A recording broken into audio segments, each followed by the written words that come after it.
ಎಲ್ರಿಗೂ ನಮಸ್ಕಾರ. ಕಿರಣ್ ಪ್ರಕಾಶ್ ಮಾತಾಡೋದು ಫಸ್ಟ್ ಅರ್ತಿಂದ. ಗಂಗಾಧರ್ ಸರ್ ನಮಸ್ತೆ. ನಿಮ್ಗೂ ಸ್ವಾಮಿ ಸರ್ ನಮಸ್ತೆ. ಸೊ ಗಂಗಾಧರ್ ಸರ್, ಇಲ್ಲಿ ನಿಮ್ಮ ಭೂಮಿಲಿ ಇವಾಗ ನಾವು 11 ಎಕರೆ ಲೀಸಿಗೆ ಮಾಡ್ಕೊಂಡಿದ್ದೀವಿ. ಸೊ ವೀಕ್ಷಕರಿಗೆ ಫಸ್ಟಿಂದ ಹೇಳ್ಬೇಕಂತ ಅನ್ಕೊಂಡಿದ್ದೆ. ಇವಾಗ ಬಾಳೆ ಹಾಕಿ ಕರೆಕ್ಟಾಗಿ 4.5 ತಿಂಗಳಾಗಿದೆ. ಪ್ರತಿಯೊಂದು ಫಸ್ಟಿಂದ ಎಲ್ಲ ವಿಡಿಯೋನೂ ಇದೆ. ಹೌದು. ಸೊ ಇಲ್ಲಿ ನಿಮ್ಮ ಭೂಮಿ ಹಿಸ್ಟ್ರಿ ಹೇಳೋಣ ಅಂದರೆ 5 ವರ್ಷದಿಂದ ಮುಂಚೆಯಿಂದನೂ ಎಲ್ಲ ಕೆಮಿಕಲ್ ಮಾಡ್ಕೊಂತ ಬಂದಿದ್ದು. ಕೇರಳದವ್ರು ಕೊಟ್ಟದೆ ಅಂತ ಅಂದ್ರೆ ಸರ್ ಹೇಳೇ ಬಿಡ್ತೀನಿ. ಅದೊಂದ ಕೇರಳದವ್ರು ಕೊಟ್ರೆ ಅಂತ ಅಂದ್ರೆ ವಿಧಿ ಇಲ್ದೇನೆ ಕೊಡ್ಬೇಕು. ಅವ್ರೆಲ್ಲ ಕಂಪ್ಲೀಟ್ ಭೂಮಿ ಹಾಳು ಮಾಡ್ಬಿಟ್ಟು ಹೋಗಕ್ಕೆ ಬರೋದವ್ರು. ಯಾಕೆ ಅಂತಂದ್ರೆ ಅವರು ಕೂಡ ಆದ್ರೆ ಒಂದು ಪ್ಲಸ್ ಏನ್ ಮಾಡೋದು ಅಂದ್ರೆ ಒಂದೇ ಕೂಳೆಗೆ ಎಲ್ಲ ಹೋಗ್ತಾರೆ. ಅವ್ರು 2ನೇ ಕೂಳೆನೂ ಕೂಡ ನಮ್ಮ ಪದ್ಧತಿಲಿ ಬೆಳೆದ್ರೆ ನಮ್ಮ ಭೂಮಿನ ಸ್ವಲ್ಪ ನೇರ ಮಾಡ್ಬಿಟ್ಟು ಹೋದ್ರು. ಅವ್ರು ಕೆಮಿಕಲ್ ಹಾಕಿ ಇದನ್ನ ಮತ್ತೆ ವಾಪಸ್ ತಂದು ಕೊಟ್ಟಿದ್ರು ಅಂತ ಹೇಳಕ್ ಇಷ್ಟಪಡ್ತೀನಿ. ಪುಟ್ಟಸ್ವಾಮಿ ಸರ್ ನಮಸ್ತೆ. ನಮಸ್ಕಾರ. ನಿಮ್ಮ ಎಕ್ಸ್ಪೀರಿಯನ್ಸ್, ನಮ್ಮಲ್ಲಿ ಬಾಳೆನೂ ಬೆಳೆದಿದ್ರಿ, ಎಲ್ಲ ಚೆನ್ನಾಗಿ ಬಂದಿತ್ತು. ಇದನ್ನು ನೀವು ಫಸ್ಟಿಂದ ನೋಡ್ತಾ ಇದ್ದೀರಾ, ಸಣ್ಣ ಭಾಗದಾಗಿಂದಾನು ಪ್ಲಸ್ ಹೋದ 5 ವರ್ಷದಿಂದಾನು ನಿಮಗೂ ಈ ಹಿಸ್ಟ್ರಿ ಗೊತ್ತು. ಸೊ ವೀಕ್ಷಕರೇ, ಯಾರೇ ಆಗಲಿ ಫಸ್ಟಿಂದ ಮಾಡಬೇಕಂದ್ರೆ ಫಸ್ಟ್ ಸೆಣಬ್ ಹಾಕಬೇಕು. ಸರ್ ಭೂಮಿ ನಾವು ಲೀಸಿಗೆ ಮಾಡ್ಕೊಂಡಿದ್ರು ಎಲ್ಲರೂ ಬೇರೆಯವ್ರ ಏನು ತಲೆಯಲ್ಲಿರುತ್ತೆ ಅಂದರೆ ಬೇರೆಯವ್ರ ಜಮೀನು ನಾವ್ಯಾಕೆ ಭೂಮಿ ಚೆನ್ನಾಗಿ ಮಾಡಬೇಕು, ನಾವ್ಯಾಕೆ ಅದಕ್ಕೆ ದನದ ಗೊಬ್ಬರ ಹಾಕ್ಸ್ಬೇಕು, ನಾವ್ಯಾಕೆ ಸೆಣಬು ಹಾಕ್ಸಿ ಅವ್ರ ಭೂಮಿ ನಾವ್ಯಾಕೆ ಉದ್ಧಾರ ಮಾಡಬೇಕು ಅನ್ನೋದೇ ತುಂಬ ತಪ್ಪು ಕಲ್ಪನೆ. ಯಾಕಂದರೆ ನಮಗೆ ಭೂಮಿ ತಾಯಿ ನಂದು ಅಂತ ನಾವು ಯಾವಾಗ ಅನ್ಕೊತೀರಿ ಅಲ್ಲೇ ನಾವು ಉದ್ಧಾರ ಆಗೋಕ್ಕೆ ಸಾಧ್ಯ. ಯಾರದೇ ಜಮೀನಿರಲಿ, ಅದು ನಾವು ಒಂದು ಸತಿ ಆ ಭೂಮಿ ಕಾಲಿಟ್ಟ ಮೇಲೆ ಆ ಭೂಮಿ ನಂದು ಅನ್ನೋ ಉದ್ದೇಶ ಇರಬೇಕು. ಸೊ ಈ ಭೂಮಿಗೆ ನಾವು ಎಂಟ್ರಿ ಕೊಡ್ತೀವಿ, ಬರೋದೇ ಇಲ್ಲ.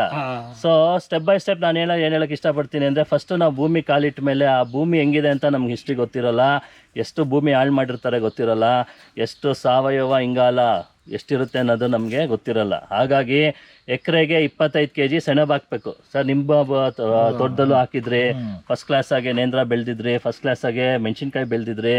ಸೊ ಇವಾಗ ಸಾಹೇಬ್ರದ್ದು ನಾವು ತಗೊಂಡಾಗ 11 ಎಕರೆಗೂ ಇಲ್ಲಿ 25 kg ಸೆಣಬು ಹಾಕಿದ್ದೀವಿ. 5 ತಿಂಗಳು ಅಲ್ಲ, 11 ಎಕರೆಗೆ 25 ಎಕರೆಗೆ 25 kg ನಾವು ಸೆಣಬು ಮತ್ತು ಡಯಂಚ ಸಿಕ್ಕಿದ್ರೆ ಡಯಂಚ ಹಾಕಿ, ಇಲ್ಲ ಬರೀ ಸೆಣಬು ಹಾಕಿ 50 ದಿನ ಬಿಟ್ಟರೆ ನಿಮಗೆ ಎಲ್ಲ 5 ಅಡಿ 6 ಅಡಿ ಬೆಳೆಯುತ್ತೆ. ಕರೆಕ್ಟಾಗಿ ನೀರು ಕೊಡಬೇಕು. ಮಳೆಗಾಲ ಇದ್ದಿದ್ದರಿಂದ ನಾವೇನು ತಲೆ ಕೆಡ್ಸ್ಕೊಳಂಗಿಲ್ಲ.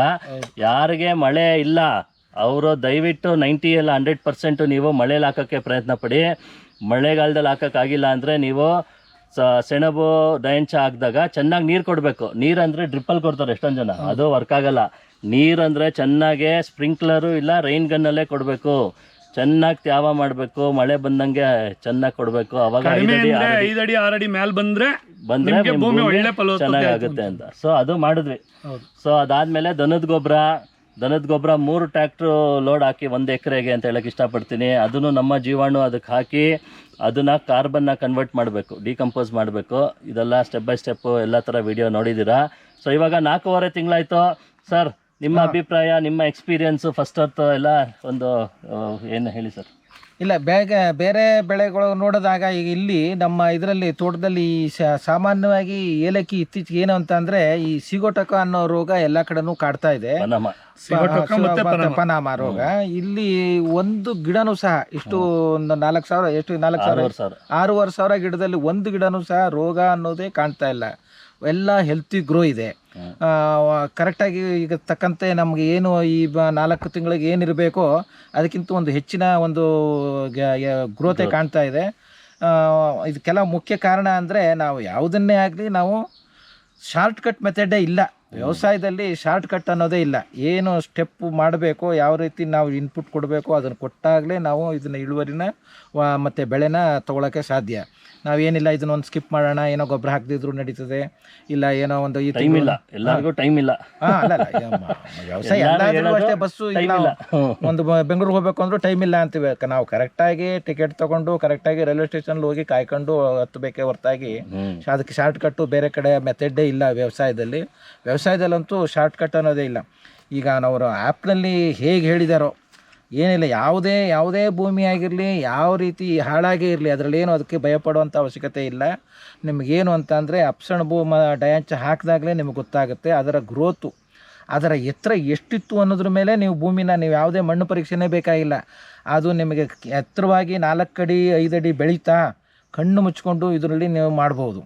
ಇಲ್ಲ ನಿಮ್ಮ ಮೊದಲನೇ ಬೆಳೆ ಅದೇನೇ ನಿಮಗೆ ಸರಿಯಾಗಿ ಬೆಳಿ, ನೀವು ಅಪ್ಸಣ್ ಬೇ ಸರಿಯಾಗಿ ಬೆಳಿಲಿಲ್ಲ ಅಂದ್ರೆ ನೀವು ಯಾವುದೇ ಬೆಳೆನೂ ಖಂಡಿತ ಬರಲ್ಲ, ಸಕ್ಸಸ್ ಆಗಲ್ಲ. ಅವಾಗ ಏನ್ ಮಾಡ್ಬೇಕು ಅಂದ್ರೆ ಇದಕ್ಕೆ ಮಧ್ಯದಲ್ಲಿ ಭಯ ಹಾಕ್ಬಿಡ್ತೀನಿ ಸರ್. ಹಾಕಿ ಯಾಕೆಂತಂದ್ರೆ ಯಾವಾಗ ಸೆಣಬು ಮತ್ತೆ ದಯಾಂಚನೆ ನಿಮ್ ಭೂಮಿಲಿ ಬರ್ಲಿಲ್ಲ ಅಂತ ಅಂದ್ರೆ ನಿಮ್ ಭೂಮಿ ಪೂರ್ಣ ಹಾಳಾಗಿದೆ ಅಂತ.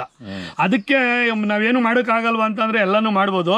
ಒಂದಿಲ್ಲ 2 ಬಾರಿ 3 ಬಾರಿ ಮತ್ತೆ ಸೆಣಬನ್ನ ಚೆಲ್ಲಿ, ಆ ಸೆಣಬ್ಗೆ ಯಾವುದೇ ಕಾರಣಕ್ಕೂ ಯೂರಿಯಾನ ಎರ್ಚಬೇಡಿ. ಕೆಲವರೆಲ್ಲ ಅದನ್ನ ಸೆಣಬಿ ಮ್ಯಾಕ್ ಕೇಳ್ತಾ ಇಲ್ಲ ಅಂತ ಅಂದ್ಬಿಟ್ಟು, ದಯಾಂಚ ಮ್ಯಾಕ್ ಕೇಳ್ತಾ ಇಲ್ಲ ಅಂದ್ಬಿಟ್ಟು ನಾವು ಕೆಮಿಕಲ್ ಫರ್ಟಿಲೈಸರನ್ನ ತಿರ್ಗಾ ಅದಕ್ಕೂ ಕೂಡ ಇರ್ತಾರೆ. ಯಾಕೆಂತಂದ್ರೆ ಅದು ಮಹಾನ್ ತಪ್ಪು. ಯಾಕೆಂತಂದ್ರೆ ನಮ್ಮ ಭೂಮಿನಲ್ಲಿರುವಂಥದ್ದು ಏನಿರಬೇಕೋ ಅದು ಇಲ್ಲದೆ ಇರೋದಕ್ಕೆ ನಮಗೆ ಸೆಣಬು ಬಂದಿಲ್ಲ ಅಂತ. ನಾವು ಒಂದಿಲ್ಲ 2 ಬಾರಿ 3 ಬಾರಿ ಚೆಲ್ತು ಅಂತ ಅಂದಾಗ ನಮ್ಮ ಭೂಮಿ ಏನು 50 ವರ್ಷದ ಭೂಮಿ, ಹಳೆ ಭೂಮಿ ಇರುತ್ತೋ ಮತ್ತೆ ಅದೇ ರೀತಿ ಆಗೋಕ್ಕೆ ಇಷ್ಟ. ಸೊ ಗಂಗಾಧರ್ ಅವ್ರ ಬಗ್ಗೆ ಒಂದು ಪರಿಚಯ ಕೊಡಬೇಕು. ನಾನು ಗಂಗಾಧರ್ ಸರ್ ಭೇಟಿ ಮಾಡಿದ್ದು ಇವಾಗ ಒಂದು 4 ವರ್ಷ ಆಯ್ತು, 5 ವರ್ಷ ಆಯ್ತು. ಸೊ ಭೂಮಿ ತಾಯಿ ಸೇವೆಗೋಸ್ಕರ ಅವರು ಇವಾಗ ಸಾವಿರಾರು ಜನಕ್ಕೆ ಕೊಡಿಸಿ ಎಕ್ಸ್ಪೀರಿಯನ್ಸ್ ಆಗಿದೆ. ಅವರು ಪದೇ ಪದೇ ಎಲ್ಲ ವಿಡಿಯೋಲು ಹೇಳ್ತಾ ಇರ್ತಾರೆ, ಅವರು ಜನ ಕೂಡಿಸಿ ಸೇವೆ ಮಾಡಬೇಕು ಅಂತ ಸಾವಿರಾರು ಜನಕ್ಕೆ ಕೊಡಿಸಿ ಎಲ್ಲ ಥರ ಅನುಭವಗಳು ಅವ್ರಿಗೂ ಆಗಿದೆ. ಅವ್ರಿಗೂ ತುಂಬ ನಾಲೆಜ್ ಇರೋದ್ರಿಂದ ಅವರು ಒಂದು 4 ಮಾತು ಏನು ಹೇಳಕ್ಕೆ ಇಷ್ಟಪಡ್ತೀರಾ ಸರ್ ನಮ್ಮ ರೈತರು? ಸರ್ ಏನಿಲ್ಲ ಸರ್, ನಾನು ಭೂಮಿ ರೈತರು 3 ನಾನು ಏನು ಹೇಳಕ್ಕೆ ಇಷ್ಟಪಡ್ತೀನಿ ಅಂತಂದರೆ, ಪ್ರತಿಯೊಬ್ಬ ರೈತರು ಕೂಡ ನೀವು ಏನಾರು ಮಾಡಿ, ನೀವು ಯಾವ ಕೆಲಸನಾರು ಮಾಡಿ, ಮೊದಲು ನಾವು ರೈತರಾಗಬೇಕು ಅಂತ ಅಂದಾಗ ನಾವು ಭೂಮಿನ ಫಲವತ್ತತೆ ಮಾಡ್ಕೋಬೇಕು. ಯಾರೋ ಒಬ್ಬರು ಮಾಡ್ತಾ ಇದ್ದಾರೆ, ನಾನು ಅವ್ರು ಬಾಳೆ ಹಾಕಿದ್ರು ನಾನು ಬಾಳೆ ಹಾಕ್ತೀನಿ ಅಂತ ಅನ್ನೋ ಮಟ್ಟಕ್ಕೆ ಆಗಬಾರ್ದು. ಅವ್ರು ಕಬ್ಬು ಹಾಕ್ತಾ ಇದ್ದಾರೆ ನಾನು ಹಾಕ್ತೀನಿ ಅಂತ ಇದು ಮಾಡಬಾರ್ದು. ಕ್ರಮಬದ್ಧ ಪದ್ಧತಿನ ಮಾಡಿ. ಮೊದಲು ದಯಾಂಚ ಚೆಲ್ಲಿ, ಸೆಣಬು ಚೆಲ್ಲಿ, ಅದು ಬಂದಮೇಲೆ 30 ಟನ್ ಹಸಿರೆಲೆ ಗೊಬ್ಬರ ಕೊಟ್ಟಂಗೆ ಆಯ್ತದೆ. ನೆಕ್ಸ್ಟು ನೀವು ಕೊಟ್ಟಿಗೆ ಗೊಬ್ಬರ ಹೊಡ್ಕೊಳ್ಳೋದು, ಮತ್ತು ನಾವು ಹೇಳಿದ ಪದ್ಧತಿನ ಫಾಲೋಅಪ್ ಮಾಡಿ, ನಿಮಗೆ ಅದ್ದೂರಿ ರಿಸಲ್ಟ್ ಬಂದೇ ಬರ್ತದೆ. ರೈತ ಮೊದಲು ಫೇಲ್ ಆಗ್ತಾ ಇರೋದು ಏನಪ್ಪ ಅಂತ ಅಂದರೆ, ಬೇರೆಯವ್ರು ಬೆಳೆ ಮಾಡಿಬಿಡ್ತಾವ್ರೆ, ನಾನು ಹಿಂದ್ಗಡೆ ಮಾಡ್ಬಿಡ್ತೀನಿ ಅಂತ ಒಂದು. ಮತ್ತು ಇನ್ನೊಂದೇನಪ್ಪ ಅಂತ ಅಂದರೆ, ನೋಡಿ ನಮ್ಮಲ್ಲಿ ಒಂದು ಫ್ಯಾಮಿಲಿ ವಿಚಾರ ಹೇಳಬೇಕು ಅನಿಸುತ್ತೆ. ಹಿಂದಿನ ಕಾಲದಲ್ಲಿ ಮುಟ್ಟಬೇಡ ಅಂತ ಹೇಳ್ತಿದ್ರು. ಅಂದರೆ ಅವರು ಮೆನ್ಸಸ್ ಆದಂಥ ಟೈಮಲ್ಲಿ 3 ದಿನ ಮುಟ್ಟಬೇಡ ಅಂತ. ಅದೇ ರೀತಿ ಭೂಮಿಗೂ ತಾಯಿಗೂ ಕೂಡ 3 ದಿನ ಅಂತ ಅಂದರೆ ಒಂದು 45 ದಿವಸ ರೆಸ್ಟ್ ಕೊಡಿ ಅಂದರೆ ಪಾಳು ಭೂಮಿನ ಬಿಡ್ತಾರೆ, ಅದೆಲ್ಲ ರೆಸ್ಟ್ ಕೊಡೋದು. ಅದಕ್ಕೆ ದಯಾಂಚ ಚೆಲ್ಲಿ ಇದು ಮಾಡಿದ್ರೆ ಫಲವತ್ತತೆ ಅಲ್ಲಿ ಮಾಡಿಕೊಂಡು ನೆಕ್ಸ್ಟ್ ನೀವು ಕೆಲಸ ಕೊಡಿ, ಆಮೇಲೆ ನೀವೇನು ಮಾಡಿದ್ರು ಕೂಡ ಸಕ್ಸಸ್ ಆಗುತ್ತೆ. ಭೂಮಿ ತಾಯಿಗೂ ಒಂದು ರಿಜ್ಯುನೇಟ್, ಒಂದು ಫರ್ಟೈಲ್ ಆಗಕ್ಕೆ ಸಾಯಿಲ್ ಒಂದು ಗ್ಯಾಪ್ ಕೊಟ್ಟು ಸೆಣಬು ಎರ್ಚಿ ರೆಸ್ಟ್ ಕೊಡೋದಂದ್ರೆ ಪಾಳ್ ಬಿಟ್ಬಿಡೋದು ಈಸಿ. ಅದೆಲ್ಲ ರೆಸ್ಟ್ ಕೊಡೋದಂದ್ರೆ ಅದಕ್ಕೆ ಊಟ ಕೊಟ್ಟು ರೆಸ್ಟ್ ಕೊಡಬೇಕು. ಅವಾಗ ನೆಕ್ಸ್ಟ್ ನೀವು ಯಾವುದೇ ಬೆಳೆ ಬೆಳೆದ್ರು ಕೂಡ 100% ಸಕ್ಸಸ್ ಆಗುತ್ತೆ. ಸೊ ಗಿಡದ ಬಗ್ಗೆ ಮಾತಾಡೋಣ. ನೋಡಿ ಇವಾಗ 4 ತಿಂಗಳಾಯ್ತು. 2025 ಸೆಪ್ಟೆಂಬರ್ 30 ಅಂದರೆ ಹೆಚ್ಚು ಕಮ್ಮಿ 1ನೇ ತಾರೀಕು ಅಕ್ಟೋಬರ್ ಅಂತ ಲೆಕ್ಕ ಇಟ್ಕೊಂಡ್ರು. ಅಕ್ಟೋಬರ್ ಇಂದ ಇವತ್ತೆಷ್ಟು ಸರ್? 24 ಫೆಬ್ರವರಿ 2026, 4 ತಿಂಗಳು ಹೆಚ್ಚು ಕಮ್ಮಿ ಆಯಿತು. ಸೊ ನೋಡಿ ಸರ್, ಏನು ಹೇಳಕ್ಕೆ ಇಷ್ಟಪಡ್ತೀರಾ 4 ತಿಂಗಳಿಗೆ?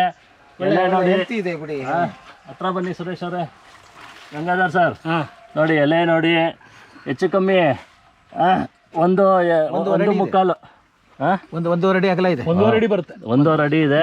ಹೈಟ್ ನೋಡಿ ಹೋಗಿದೆ ಫುಲ್ಲು.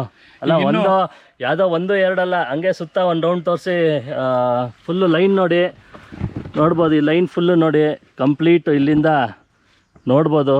ಎಲ್ಲಾದ್ರೂ ನಿಮಗೆ ಕಂಪ್ಲೀಟು ಎಷ್ಟಾರ್ ಎತ್ತರ ಎಲ್ಲಾದ್ರದ್ದು ಒಂದು 10 ಅಡಿ ಮೇಲೆ ಹೊರಟೋಗಿದೆ.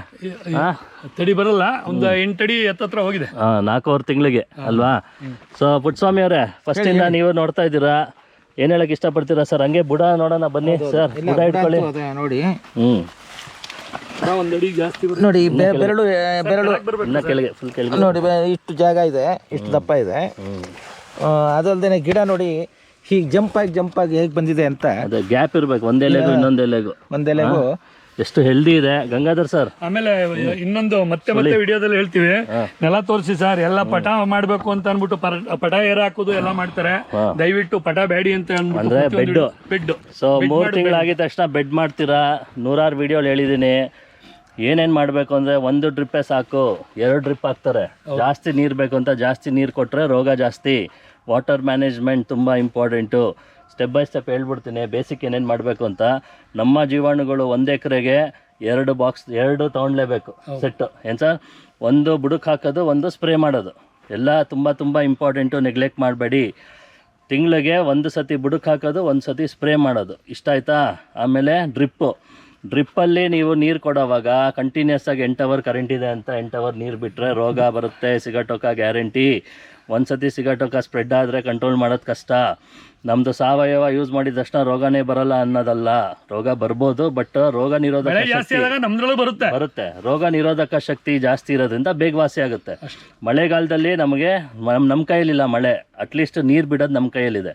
ಸೊ ದಿನ ಬಿಡಿ, ಒಂದೇ ಸತಿಗೆ 8 ಅವರ್ ನೀರು ಬಿಟ್ಬಿಟ್ಟು 3 ದಿನ 4 ದಿನ ಆದಮೇಲೆ ಬಿಡೋದು ಆ ಥರ ಮಾಡಬೇಡಿ. ದಿನ ಬಿಡಿ, ದಿನ 2 ಅವರ್ ಬಿಡಿ. ಇವಾಗ ಬೇಸಿಗೆಗಾಲ ಸ್ಟಾರ್ಟ್ ಆಯಿತು, ಫೆಬ್ರವರಿ ಆಯಿತು, ಬಿಸಿ ಜಾಸ್ತಿ ಆಗ್ತಾ ಇದೆ, ಸ್ವಲ್ಪ ಜಾಸ್ತಿ ಹೆಚ್ಚು ಕಮ್ಮಿ 2-2.5 ಅವರು ನಿಮ್ಮ ಗಿಡನೇ ಹೇಳ್ಕೊಡುತ್ತೆ. ಗಿಡ ತೀರ್ಘ ಸ್ವರ್ಗೋದ್ರೆ ನೀರು ಕಮ್ಮಿ ಆಗಿ ನಿಮ್ಮ ಕಣ್ಣು ಕಾಣುತ್ತೆ. ಇವಾಗ ನೋಡಿ ನಾವು ಬಿಡ್ತಾ ಇರೋದು 2 ಅವರೇ ದಿನಕ್ಕೆ. ಸೊ ಹಾಗಾಗಿ ಜಾಸ್ತಿ ನೀರು ಬಿಡಬೇಡಿ, 2 ಡ್ರಿಪ್ ಲೈನ್ ಮಾಡಬೇಡಿ, ಒಂದೇ ಡ್ರಿಪ್ ಲೈನ್ ಸಾಕು. ತೇವಾಂಶ ತೋರಿಸಿ ಒಂದ್ಸತಿ ಸುರೇಶ್ ಅವರೇ ಕೈಯಲ್ಲಿ ಇಟ್ಕೊಂಡು ಬುಡದಲ್ಲಿ. ಸೊ ನೀವು ಎಷ್ಟು ಇರಬೇಕು ಅಂದರೆ ನೋಡಿ, ಹಿಂಗೆ ಕೆರೆದಾಗ ಅಲ್ಲಿ ನಿಮಗೆ ಇಷ್ಟೇ ಇರಬೇಕು, 50% ಮಾಯ್ಶ್ಚರ್, ಉಂಡೆ ಕಟ್ಟಷ್ಟು ಇರಬೇಕು ಅಷ್ಟೇ. ಅದು ಫುಲ್ಲು ಡ್ರೈ ಆದಮೇಲೆ ತಿರ್ಗಾ ನೆಕ್ಸ್ಟ್ ಡೇ ನೀರು ಬಿಡಬೇಕು.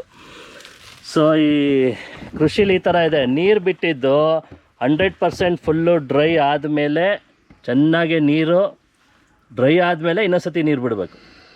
ಇದನ್ನು ನಾಪ್ಕ ಇಟ್ಕೊಳ್ಳಿ. 3ನೇ ತಿಂಗಳಿಗೆ ಎಲ್ಲರೂ ಬೆಡ್ ಮಾಡ್ತಾರೆ. ಬೆಡ್ ಮಾಡಿದ್ರೆ ನಿಮಗೆ ಗಿಡ ಆಮೇಲೆ ಬಿದ್ದೋಗುತ್ತೆ.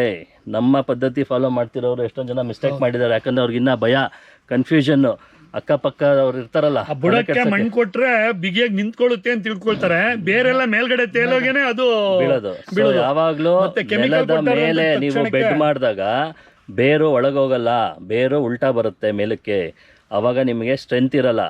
ನಮ್ಮ ಏಲಕ್ಕಿ ಬಾಳೆ, ನೇಂದ್ರ ಬಾಳೆ 20-22 kg ಬಂದಿದ್ದಕ್ಕೂ ನಾವು ಕೋಲ್ ಕೊಟ್ಟಿಲ್ಲ. G9 52 ಬಂದಿತ್ತು, ಅದಕ್ಕೂ ಕೋಲ್ ಕೊಟ್ಟಿಲ್ಲ. ಸೊ ಗಿಡ ಬೀಳಲ್ಲ, 100% ಗ್ಯಾರಂಟಿ ಕೊಡ್ತೀನಿ. ಬೆಡ್ ಮಾಡಿದ್ರೆ ಗ್ಯಾರಂಟಿ ಬೀಳುತ್ತೆ. ಸೊ ನಮ್ಮ ಪದ್ಧತಿ ಫಾಲೋ ಮಾಡೋರು ಬೆಡ್ ಮಾಡಬೇಡಿ. ಸೊ ಓವರಾಲ್ ಇನ್ನೇನು ಹೇಳೋಕ್ಕೆ ಇಷ್ಟಪಡ್ತೀರಾ ಸರ್? ಇಲ್ಲ, ಓವರಾಲು ಏನಿಲ್ಲ, ನಿಮ್ಮ ತುಂಬ ಚೆನ್ನಾಗಿದೆ, ಹೆಲ್ತಿಯಾಗಿ ಎಲ್ಲ ಗಿಡಗಳು ಯಾವುದೇ ರೋಗ ಕಾಣದೇ ಒಳ್ಳೆ ಹೆಲ್ತಿಯಾಗಿ ಕಾಣ್ತಾ ಇದೆ. ಒಳ್ಳೆ ನಾವು ಒಂದು ಮಿನಿಮಮ್ ಒಂದು 18 kg ಎಕ್ಸ್ಪೆಕ್ಟ್ ಮಾಡ್ಬೋದು ಒಂದೊಂದು ಇದಕ್ಕೆ ಅಂತ ನನ್ನ ಒಂದು ಅಭಿಪ್ರಾಯ. Wonderful sir. ಸೊ ಸಿಗಟೋಕ ಬಂದಿರೋರು, ಪನಾಮ ಬಂದಿರೋರು ತಿಂಗ್ಳಿಗೆ ಒಂದ್ಸತಿ ಮಾಡಲೇಬೇಕು. ಸ್ಪ್ರೇನೂ ಮಾಡಬೇಕು, ಚೆನ್ನಾಗಿ ನೆನೆಯೋ ಥರ ಸ್ಪ್ರೇ ಹೊಡಿಬೇಕು, ಎಲೆಗಳು ಬುಡಕ್ಕೆ ಹಾಕಬೇಕು. ಪನಾಮ ಬಂದಿದ್ರೆ ಅರ್ಧ ಲೀಟ್ರ್ ಬದಲು 1 ಲೀಟ್ರ್ 1.5 ಲೀಟ್ರ್ ಬುಡಕ್ಕೆ ಹಾಕಿ. ಇನ್ನು 4 ತಿಂಗಳಾದ್ಮೇಲೆ ನಾವು ಹೆಂಗಿದ್ರು ಡ್ರಿಪ್ಪಲ್ಲೇ ಬಿಡೋದು. ಸೊ ಡ್ರಿಪ್ಪಲ್ಲೇ ನಮ್ಮ ಔಷಧಿ ಬಿಡಿ.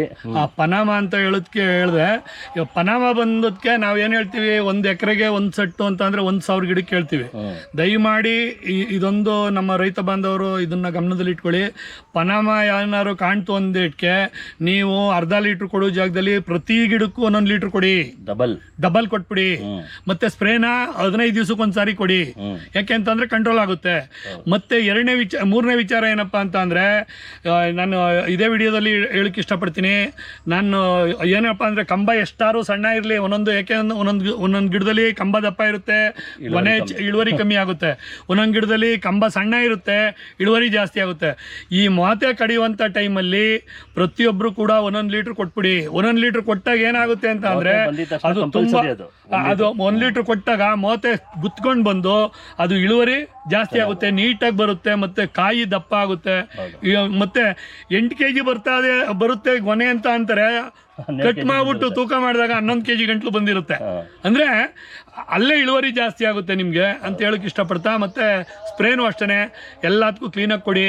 ಮತ್ತು ನೀವು ನಮ್ಮ ರೈತರುಗಳು 2ನೇ ಬೆಳೆ ಬೆಳಿಬೇಕು ಅನ್ನುವಂಥವ್ರು ಒಂದು ಮಾಹಿತಿ ಕೊರತೆಯಿಂದ ಅವರು ಸ್ವಲ್ಪ ಬೇರೆ ಥರ ಎಡುತ್ತಾ ಇದ್ದಾರೆ. ನಾನ್ ಸ್ಟಾಪು ನಮ್ಮ ಔಷಧಿನ ಕೊಟ್ಕೊಂಡು ಹೋಗಿ. ಏನು ಮಾಡ್ತಾರೆ ಅಂತ ಅಂದರೆ, ಗೊನೆ ಎಲ್ಲ ಕಟ್ ಮಾಡಾದ್ಮೇಲೆ ಆಮೇಲೆ ಕೊಡೋಣ ಅಂತ ಅಂದ್ಬಿಟ್ಟು ನೆಗ್ಲೆಕ್ಟ್ ಮಾಡ್ತಾರೆ. ಅದು ಗಿಡ ಜಾಸ್ತಿ ಬೆಳ್ಕೊಂಡು ಹೊಂಟೋಗೋದು, ಈ ರೀತಿ ಎಲ್ಲ ಒಂದು ಪ್ರಾಬ್ಲಮ್ ಆಗುತ್ತೆ.